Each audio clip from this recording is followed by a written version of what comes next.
Kembali lagi di channel Mas Hud. Oke, pada video tutorial kali ini saya akan membuatkan rangkaian counter untuk mengaktifkan motor, tapi nanti yang men-trigger counter tersebut bukan lagi kontak biasa atau manual, nanti akan ada kontak khusus yang bisa bekerja secara flip-flop atau kedip untuk men-trigger dari counter. Jadi seperti itu. Oke, langsung kita buat new project. Kita buat rangkaian penguncian standby-nya terlebih dahulu. Jadi kita start nanti kondisinya standby terlebih dahulu. Kita buat untuk tombol stop-nya. Lalu untuk tombol start, kita buat penguncian dengan alamat internal. Bagi yang belum tahu alamat internal, bisa melihat video saya sebelumnya, sudah saya jelaskan. Ini kita beri label standby. Lalu untuk counternya, kita beri kita program di rang yang berbeda. Caranya bagaimana? Buat kontak seperti biasa, C, lalu tulis P besar, underscore, butuh berapa second. Saya butuhnya 1 second. Jadi 1 second ini maksudnya 1 second ini dibagi 2 antara on dan off. Jadi 0,5 detik untuk on, lalu untuk off-nya 0,5 detik. Jadi setengah-setengah. Seperti ini. Lalu kita tulis instruction counter-nya. Counter 0 pagar saya butuh 3 kali. Jangan lupa untuk reset. Kebalikan dari standby-nya.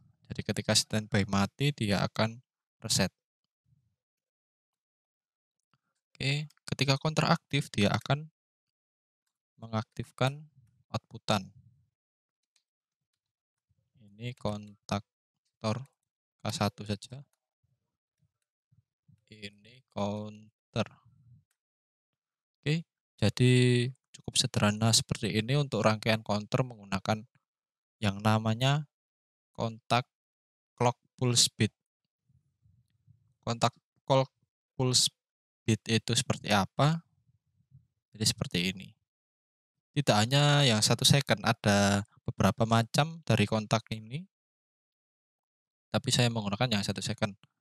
Untuk kontak-kontak yang lain bisa dilihat di simbol. Di sini ya. Ini di project tree klik simbol. Ini ada 0,02, 0,1, 0,2, 1 menit dan 1 second. Keterangannya seperti ini. Clock pulse bit. Selain itu juga ada kontak-kontak yang lain yang bisa digunakan. Ada beberapa kontak yang biasanya saya gunakan di program-program saya itu ada P on, P off, lalu ada yang greater than, less than, dan lain-lain. Equals. Ini biasanya digunakan untuk compare. Untuk compare nanti akan saya ajarkan di video saya selanjutnya. Biasanya kalau untuk P on, P off ini maksudnya P on adalah kontak yang selalu on. Dia itu selalu on. Lalu P off ini kontak yang selalu off. Jadi seperti itu. Untuk yang clock tadi sudah saya jelaskan. Untuk 1 second berarti 0,5 mati, 0,5 nyala. Kalau 1 menit ini berarti 30 detik mati, 30 detik nyala. Yang lainnya seperti itu juga. Jadi dibagi 2. Seperti itu. Langsung kita simulasikan.